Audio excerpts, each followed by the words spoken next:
En ouvrant ce cycle de valorisation des différentes sections de notre institut, nous souhaitons jeter les bases de réflexion constructive qui devraient permettre de mieux appréhender le contenu de nos formations.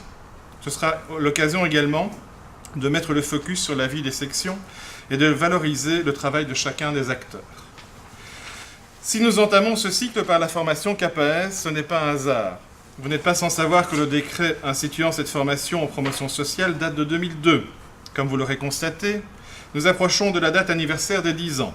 Nous pouvons donc considérer que cette journée pourrait servir de rampe de lancement, de prémisse à une manifestation de plus grande ampleur l'an prochain. C'est en tout cas mon souhait, et nous verrons en fin de journée, et ce, au regard de vos expériences, de vos évaluations et critiques, si cette proposition vous agrée et a du sens. Par rapport à ce module, donc de formation spécifique, une des particularités de la promotion sociale, c'est que cette UF l'évaluation devrait se terminer par l'élaboration d'un dossier de synthèse. L'évaluation se fait sur base d'un écrit qu'on appelle document de synthèse. Et on s'est dit, dans l'atelier, c'est l'occasion de travailler un petit peu sur ce qu'est ce document de synthèse et sa particularité. Dès que j'ai reçu l'invitation de votre part, je me suis dit, une possibilité d'échanger avec d'autres collègues.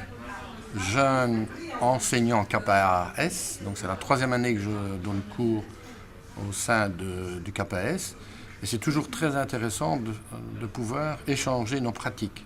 Dans l'offre de cours, j'ai senti cette difficulté, cette tension, et je pense que la façon dont ils ont géré cette question, c'est d'instaurer des séminaires obligatoires, qui sont des balises, autant de balises dans le parcours qui permettent de faire une espèce de suivi avec chaque fois correspondant à un point du dossier, et donc qui permettent effectivement de nous situer. Voilà, bon, maintenant je suis dedans, je suis en plein dedans, et donc voilà, je n'ai pas encore assez évidemment ni de distance ni de recul pour analyser cette pratique-là, mais c'est intéressant de savoir que effectivement ces séminaires-là vont me permettre à un moment donné de pouvoir renvoyer, poser des questions et de ne pas être lâché de manière trop autonome, quoi. Personnellement, je suis issu de la promotion sociale. J'enseigne en tant qu'expert et dans mon parcours, quelque part, j'ai eu l'occasion de faire le CAP, de réaliser le CAP qui m'a donné beaucoup d'outils, ça m'a donné énormément d'outils pour quelque part pouvoir enseigner ou mieux enseigner, je dirais. À partir de cette expérience-là, donc de l'acquisition, de l'acquis de nouveaux outils pour enseigner, je me suis posé la question, faut-il poursuivre, dois-je poursuivre, est-ce que ce serait une plus-value de poursuivre quelque part au niveau du KPS? Et c'est à ce titre-là que je me suis inscrit à cette journée, à ce colloque. Comment évaluez-vous le document de synthèse? Nous, en fait, à la base, on demandait un travail intégrateur, issu de l'expérience professionnelle des candidats, mais on demandait que les 3 axes de l'UF2 se retrouvent dans ce document intégrateur. Donc la personne écrivait son document de synthèse et devait faire ressortir les 3 facettes, donc l'axe sociopolitique, l'axe psychorelationnel et l'axe pédagogique. On a démarré par l'importance donc de mettre en projet les candidats KPAS, dans le sens où voilà, on a insisté sur l'importance de leur expliquer en fait à quelle sauce ils allaient être mangés, et plus particulièrement donc de préciser que le lecteur du dossier professionnel KPAS qui sera lu en commission ne connaît pas le candidat, et donc ça les met en condition, ça les met en projet de verbaliser évidemment un maximum leur pratique pédagogique. Mon objectif était de pouvoir échanger avec des collègues, voir un peu ce qui se passait dans les différentes écoles, et je ne m'attendais pas à avoir autant d'exemples pratiques, mais je pense qu'aujourd'hui on a vraiment énormément échangé sur le côté pratico-pratique, comment les UF sont organisés, ce qu'on fait dans les différentes écoles qui organisent le KPAS, et donc c'est vrai que ça donne un panel assez important de pratiques différentes qui permettent d'enrichir sa vision des choses, d'enrichir aussi la définition de ce que c'est que le KPAS en lui-même, la capacité réflexive, les différentes activités qu'on peut mener par rapport à ce développement de l'activité réflexive chez les candidats KPAS, et donc ça apporte pas mal de positifs. Et dans ce que vous donnez comme information, les étudiants qui font l'agrégation, sont-ils associés à un moment ou l'autre à ces étudiants qui font le KPAS? Ou bien ce sont vraiment deux formations tout à fait séparées?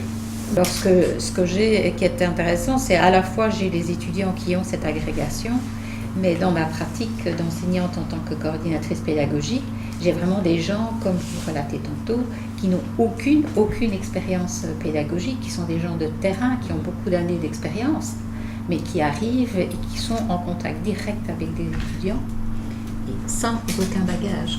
Personnellement, et je ne suis pas le seul, moi je déconseille aux étudiants de venir la première année. Et on se posait même la question, ne faudrait-il pas déconseiller de venir après? On commence à enseigner au mois de septembre, ne pas commencer le KPAS tout de suite. Il y a les deux, il y a les deux tendances. La petite expérience que j'ai, les étudiants qui commençaient immédiatement le KPAS n'arrivent pas au bout. Je ne suis pas sûr qu'on puisse faire une généralisation Ah non, concernant ce genre de choses. Mais je me pose une autre question. Est-ce qu'il ne faudrait pas l'envisager d'une autre manière? Et de dire que de toute façon, on ne suit la formation et on ne présente le dossier professionnel qu'après avoir eu une formation pratique sur le terrain pendant 6 ans, avec un accompagnement sur le terrain. Vous avez ressenti un certain dynamisme lors de ces ateliers, quelque chose qui peut être intéressant? Oui, une très grande ouverture. Et personne gardait ce qu'il faisait pour soi, et en toute simplicité de partage. Et ça, ce fut très intéressant parce que c'est justement, on apporte ce que nous faisons, et alors aussi un très grand respect réciproque. Des expériences personnelles ont été évoquées, où effectivement, il a été dit qu'il valait mieux commencer de suite, parce que ce qui était important, et j'ai retenu la phrase de l'un d'entre nous, c'est qu'il est important de mettre en réflexion sa pratique à l'épreuve du groupe. Parce qu'effectivement, se pose tout de suite le profil effectivement de ces étudiants, ou appelons-les des collègues plutôt que des étudiants, se pose ce profil, puisque en promotion sociale, on a effectivement un horizon qui est très large et que côtoient des ingénieurs industriels, des podologues, des diététiciens, et donc on a effectivement cette notion de profil d'horizon, bien entendu. Donc, mettre sa pratique à l'épreuve du groupe permet de constater qu'effectivement, ils ont quand même tous et toutes, visiblement, toutes les mêmes problématiques.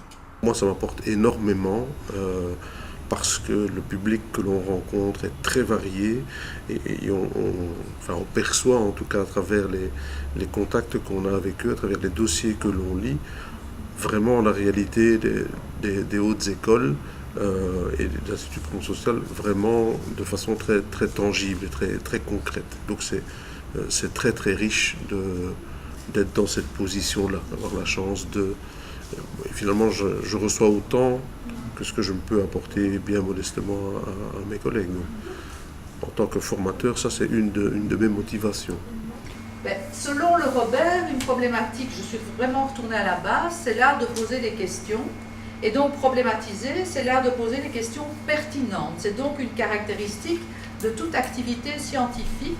Et ce n'est pas si évident que ça au démarrage pour le candidat, pour nous d'ailleurs non plus.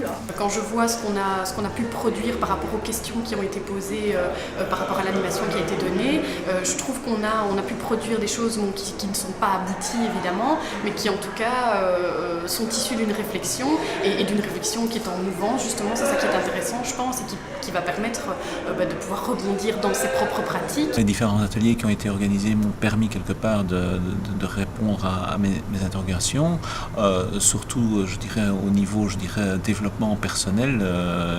Effectivement, il faut, en mon sens en tous les cas, il faut qu'il y ait des retombées pour moi-même, mais également que ces retombées ne sont pas uniquement personnelles, mais puissent également à plus long terme être une retombée pour les futurs bénéficiaires, donc qui seront les futurs élèves. Alors il nous semblait qu'il y avait deux éléments essentiels, c'est que l'enjeu de tout travail, c'est de transformer l'énoncé, quand on leur demande un problème, de transformer l'énoncé en un sujet de réflexion.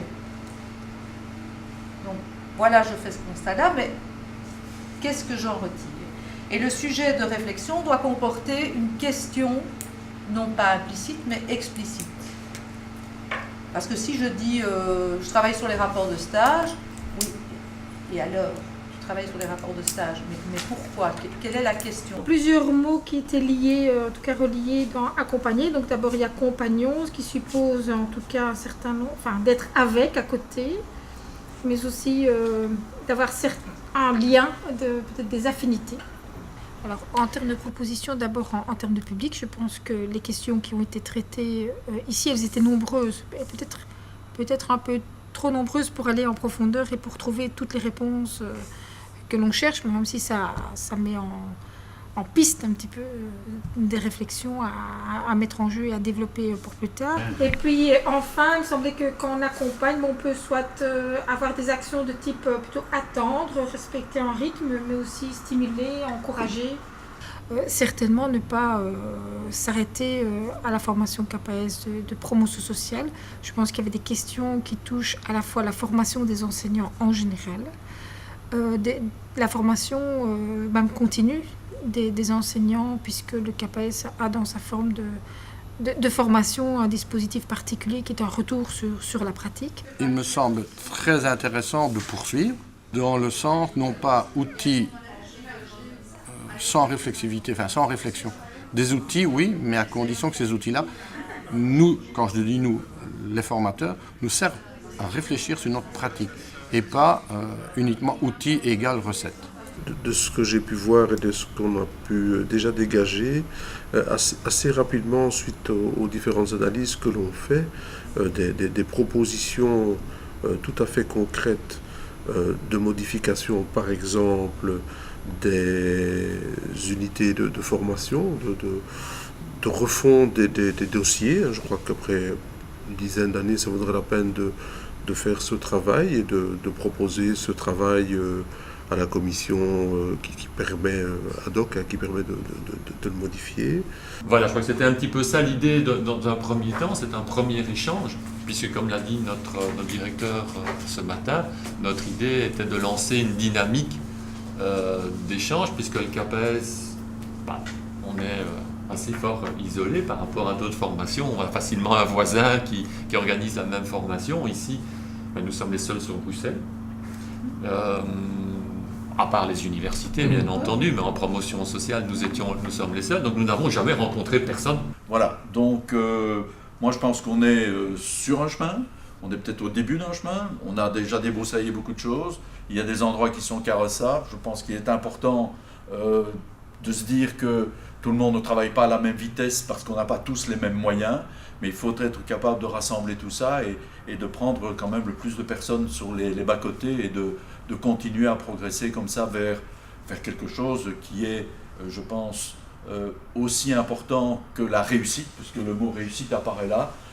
C'est la réussite, pas nécessairement liée à la fin de la formation au KPS, mais c'est la réussite de soi-même, de sa propre identité, qu'on soit accompagnant ou qu'on soit accompagné.